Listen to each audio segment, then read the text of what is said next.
Let's now discuss this nomenclature of the hydrocarbons. Nomenclature means naming the hydrocarbons. We have already said and studied that hydrocarbons are classified or are named into alkane, alkene and alkynes. And I told you that these are the general names. Now we are going to do the specific names of the hydrocarbons that fall under these three categories. Specific names of alkanes, specific name of alkynes and specific name of alkenes. This is what we are going to do now, right? So every name of a hydrocarbon has two parts, the prefix and the suffix.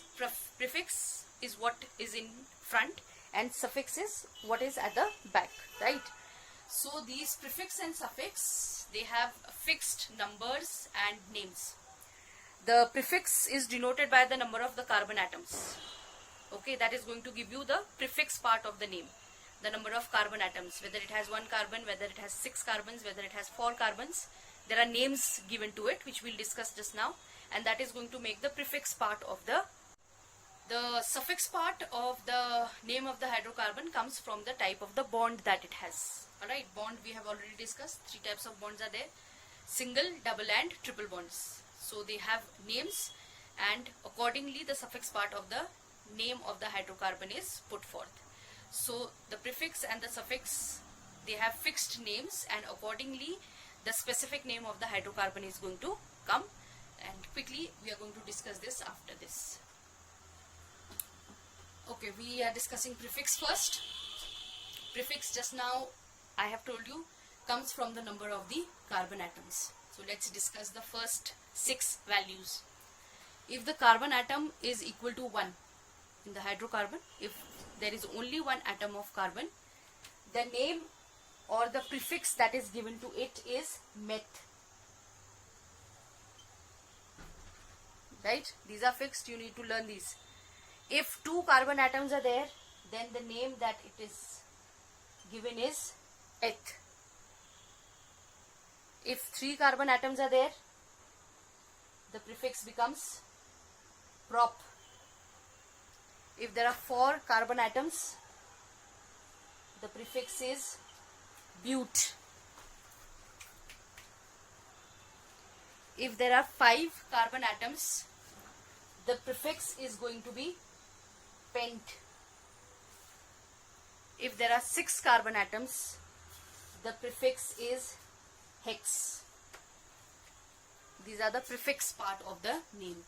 1 carbon meth, 2 carbon eth, 3 carbon prop, 4 carbon atoms but, 5 carbon atoms pent and 6 carbon atoms hex.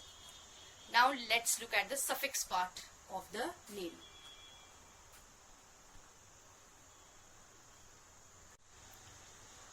The suffix part of the name of the hydrocarbon we have discussed is coming from the type of the bond that the hydrocarbon has, whether it has a single bond, a double bond or a triple bond. Accordingly the name will be given. If it has a single bond, then the suffix that is used is ane, ane. If it has a double bond anywhere, the suffix used will be ene. And if it has a triple bond, the suffix used will be yne. These will be the 3 types of suffix that are going to be used, right? Let's now make some names. If the carbon atoms are 3 and it has a single bond, if the hydrocarbon has 3 carbon atoms and has single bond, the name is going to become prop and ane. Propane, right? If it has 3 carbon atoms and has a double bond, the name is going to become prop and ene, propene.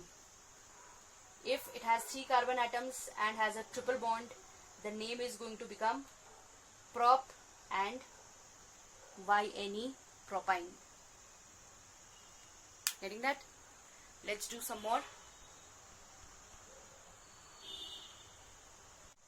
Let's take this now. 2 carbon and a single bond. The name is ethane. ethane. 2 carbon, a double bond, the name becomes eth and ene, ene. 2 carbon and a triple bond, the name is going to become ethyne, ethyne. Alright. Now here I have 3 questions for you. Name the following hydrocarbons. 3 conditions are given. In the first one it says 3 carbon atoms are there and a double bond is there, right? So 3 carbon atoms means the prefix is going to be prop, right? And double bond means the suffix is going to be ene, ene, ene. So the name is going to become propene. Getting that, everybody? Coming to the second part, it says 2 carbon atoms. Just now we have discussed, if 2 carbon atoms are there, the prefix is eth, and a single bond, the suffix is ane. So the name becomes ethane, ethane. Last one, 4 carbon atoms, the prefix is but, and a triple bond means yne is the suffix. So the name becomes butene, butyne, butene. This is how you are going to name the hydrocarbons. Alright, let's just quickly take one more example. If the formulas are given to you, okay, I'll do this separately in the next video, okay.